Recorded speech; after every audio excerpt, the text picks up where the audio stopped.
Olá, pessoal.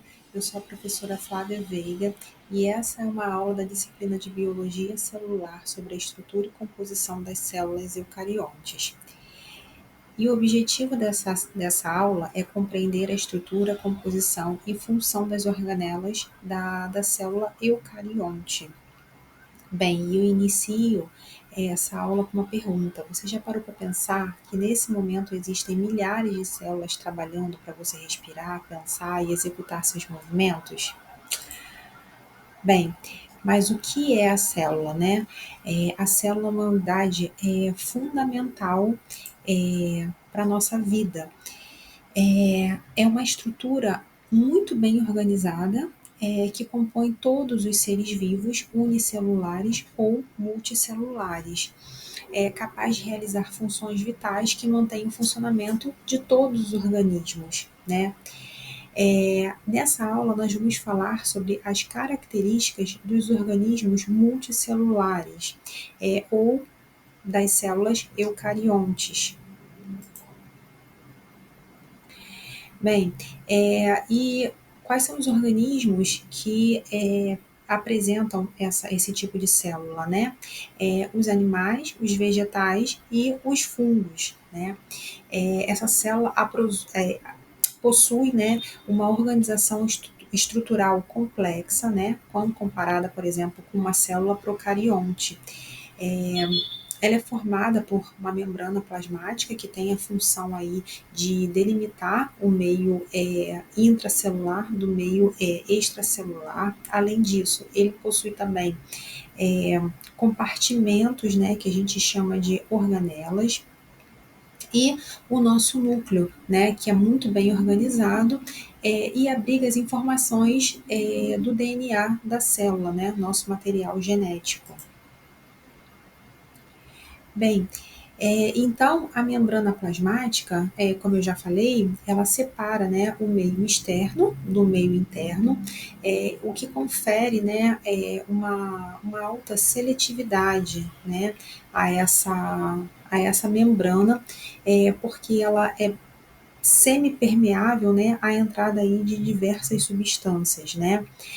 Uma outra característica da membrana plasmática é a sua adesão e comunicação aí com outras células. Bem, a membrana plasmática ela é formada por lipídios, né, e inúmeras proteínas, né. E segundo o modelo do mosaico fluido, a membrana plasmática é formada por duas camadas de moléculas de fosfolipídios, também chamadas de bicamada fosfolipídica. E a conformação dessa molécula, ela compreende, né, uma porção polar, ou também chamada de hidrofílica, né, que ela está na região, ela está voltada aí para a região mais externa aí dessa membrana, e ela tem uma alta afinidade aí pela água, e uma região hidrofóbica, né, ou apolar, que não tem afinidade pela água. E ela está voltada aí mais para o meio interno dessa membrana. Bem, e no citoplasma dessa célula? No citoplasma dessa célula está presente aí o citoesqueleto, que tem a função de conferir sustentação e organização para as organelas e para o núcleo, né? E para manter também a forma dessa célula. Além disso, o citoesqueleto ele também é responsável, né, por auxiliar no transporte, na motilidade da célula, é, assim como, né, na movimentação de todas as proteínas. Então, o citoesqueleto ele é formado por filamentos proteicos, como os microtúbulos, que são vários tubos ocos formados por uma proteína globular chamada de tubulina, que vão dar suporte, né, a essa célula e auxiliar no fuso mitótico e meiótico, tá? A gente tem também os microfilamentos, que é uma fita dupla de uma proteína globular chamada actina, que fica bem próximo ali à membrana, que tem a função de auxiliar na movimentação celular e na contração dos músculos, né? E a gente tem também os filamentos intermediários, que são formados por várias unidades aí de proteínas, né, fibrosas, que auxiliam na ancoragem, né, dessa célula. Então, as principais funções desses filamentos são dar resistência mecânica e auxiliar na junção celular, né?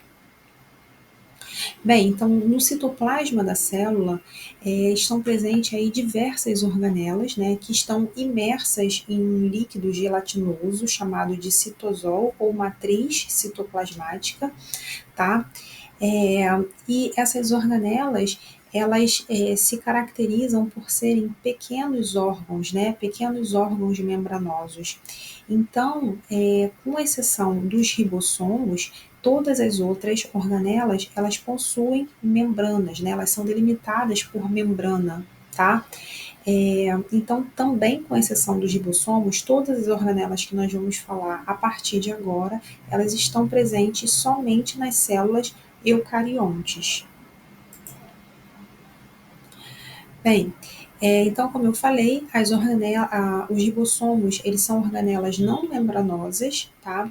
E eles são responsáveis pela síntese de proteínas, né? Eles são formados por duas subunidades, uma maior e uma menor, que se sobrepõem uma à outra, e essa organela se apresenta com essa conformação para ela ler o RNA mensageiro. E de onde vem esse RNA mensageiro? De dentro do núcleo, que dentro do núcleo ele tem uma região chamada de nucleolo, e é nessa região que acontece a transcrição de um tipo especial de RNA, né, que é chamado de ribossômico ou ribossomal, e a junção desse RNA ribossômico com algumas proteínas vão formar o ribossomo. Então, após a formação desse ribossomo, ele pode sair do núcleo e ir para o citoplasma, né? Ou se aderir à membrana de outras organelas, como o retículo endoplasmático rugoso, e produzir proteínas. Ou seja, a principal função dessa organela é a síntese proteica. Bem, a outra organela é o retículo endoplasmático, que se divide em retículo endoplasmático rugoso e retículo endoplasmático liso. O nome retículo endoplasmático rugoso recebe essa denominação porque eles apresentam ribossomos na sua superfície, né, na sua membrana. E ele está bem ali aderido à membrana do núcleo, né? E como a gente já viu, a função dos ribossomos é produzir, sintetizar proteínas, né? Então, ele está bem ali perto do núcleo e essas proteínas que são produzidas ali dentro do retículo endoplasmático rugoso são proteínas que vão para fora da célula ou para outros órgãos de atuação. Também são produzidos, né, são sintetizados aí no retículo endoplasmático rugoso enzimas digestivas que podem ir para os lisossomos. Em contrapartida, o retículo endoplasmático liso, ele não possui os ribossomos, ou seja, ele não produz proteínas, né? Porém, ele sintetiza lipídios, tá?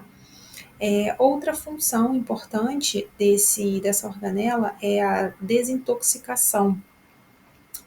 Por exemplo, o fígado de pessoas que têm um alto consumo, né, uma alta ingestão de álcool, né, de bebidas alcoólicas, ele tem um retículo endoplasmático, tem a produção, né, dessa organela, né, muita produção dessa organela, para auxiliar na metabolização aí desse álcool de maneira eficiente.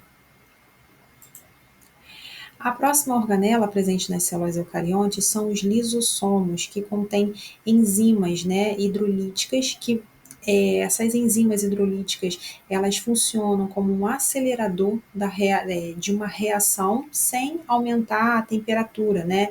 Essas enzimas, elas são responsáveis pela digestão intracelular, tá? E promovem a degradação de diversas moléculas ingeridas pelas células. ela está associada também à formação de enzimas dos acrossomos. E uma questão importante que a gente deve ressaltar é que existem dois tipos de digestão que esses lisossomos fazem. A gente tem a digestão heterotrófica, que é a digestão de moléculas externas, e uma digestão autotrófica, né, que digere então organelas com defeito, defeituosas, né, ou células completas. A outra organela é o chamado complexo de Golgi, que ele é formado por tem essas formações de Golgiossomos, né, que são essas saculações. Essa organela tem uma íntima relação com o retículo endoplasmático rugoso, porque o retículo endoplasmático rugoso ele sintetiza proteínas e envia para o complexo de Golgi. Então, esse complexo de Golgi recebe, modifica e envia essas substâncias para fora da célula que estão dentro de vesículas, né? Então, o complexo de Golgi ele possui duas regiões, uma face cis e uma face trans. Nessa face cis, que está voltada para o retículo endoplasmático rugoso, recebe essas vesículas e a face trans libera essas vesículas. Uma outra função do complexo de Golgi é a produção de alguns tipos de carboidratos, como, por exemplo, os polissacarídeos. A outra organela citoplasmática são as mitocôndrias, e ela possui algumas particularidades em relação a outras organelas, né? Ela possui duas membranas, uma membrana externa e uma membrana interna, e entre essas duas membranas existe um espaço intermembranar, né? E é nesse espaço intermembranar que ocorrem aí diversas reações, né? Vários processos metabólicos, inclusive a respiração celular, que consiste, né, na produção de energia na forma de ATP, adenosina trifosfato, né? Também na mitocôndria existe a presença de um DNA circulante, né, nessa organela, que é uma particularidade também dessa mitocôndria. Então, ela produz o seu próprio DNA, né? A outra organela presente nas células eucariontes são os peroxissomos, que são organelas especializadas para realizar determinadas funções, como, por exemplo, a produção de enzimas, né, do tipo catalase, que irão fazer a conversão do peróxido de hidrogênio em gás e oxigênio. Os peroxissomos eles também têm a função de oxidação de ácidos graxos e aminoácidos, assim como a produção de sais biliares e realização da desintoxicação celular. Bem, e por último, a gente tem o núcleo, que é um centro de controle da célula. Ele vai armazenar nosso material genético, né, e proteínas específicas, como por exemplo as histonas. E ele é delimitado por uma membrana nuclear, né, denominada carioteca, que garante e separa o seu conteúdo em relação ao citoplasma. Na carioteca existem a presença de vários poros, né, que controlam a entrada e a saída dessas substâncias, tá? No interior do núcleo está presente o nucleolo, uma região mais corada e não limitada aí por uma membrana, né? Que ele está próximo à carioteca, e é próximo dessa carioteca que ocorre a síntese do RNA, que forma os ribossomos, as organelas envolvidas na síntese das proteínas. Uma outra estrutura presente no núcleo é a cromatina. A cromatina é composta por inúmeros filamentos muito finos que se encontram dispersos no núcleo no período em que a célula não está em divisão celular, né? Bem, por hoje era só. Esses são os principais componentes da célula e muito obrigada.